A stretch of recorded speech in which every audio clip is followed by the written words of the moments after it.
Alright, my name is Leslie Adams. Today I'm going to talk to you about unusual attitudes in an aircraft. An unusual attitude is any attitude, any position of the plane that's not normal flight in a sense. What you require for flight is straight and level flight, climbing, descending. Anything that's not part of that is really an unusual attitude. And how do you get in an unusual attitude? It's easy to do. You are not paying attention. You get distracted for just 1 second. The next thing you know, you're high up, your nose up or nose down, and you got to recover from it. And the important thing is to always trust your instruments. So what I want to say is the introduction, unusual attitudes, and I'm getting this from cfinotebook.net. When an airplane attitude is maneuvered to that normally required for flight, you have entered an unusual attitude.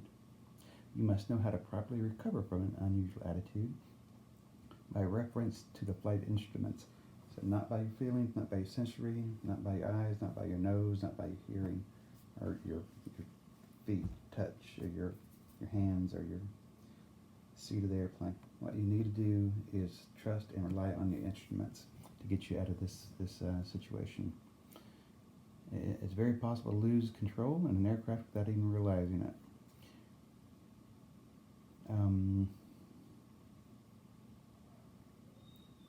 Let's see, unusual detection.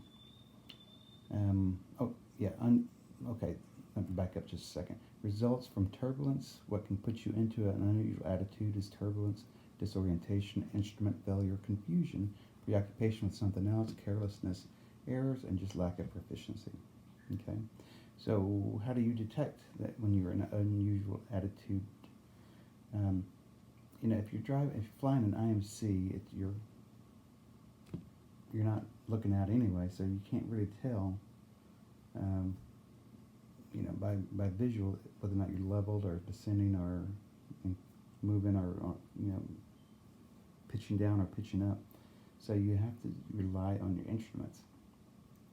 So how do you tell if you're in a nose high position? Well, your altimeter will be increasing, your VSI will be increasing, but your airspeed will be decreasing, and your attitude indication will show an up. You're see a lot of blue. If you're in a nose low, your altimeter is decreasing, your VSI is decreasing, airspeed is increasing, and attitude indication is brown. And how do you recover from them? Well, in a nose high situation where you're going up, altimeter increasing, VSI increasing, airspeed decreasing, and attitude indication, you're nearing up for a stall. So what the first thing you have to do, and you do this simultaneously, at power, nose to the horizon or to the artificial horizon, wings level. And that's going to get you out of that unusual attitude. If you're in a nose low attitude, you're returning, you're increasing speed, so you're putting a lot of lift or weight on the plane. So the first important thing you have to do if you're in a nose low situation, pull power, level the wings, and then bring your nose to the horizon and try to maintain level flight, then start increasing your speed again. Alright, so that's kind of what you do. It takes a lot of practice to do it. It's easier said than done most of the time.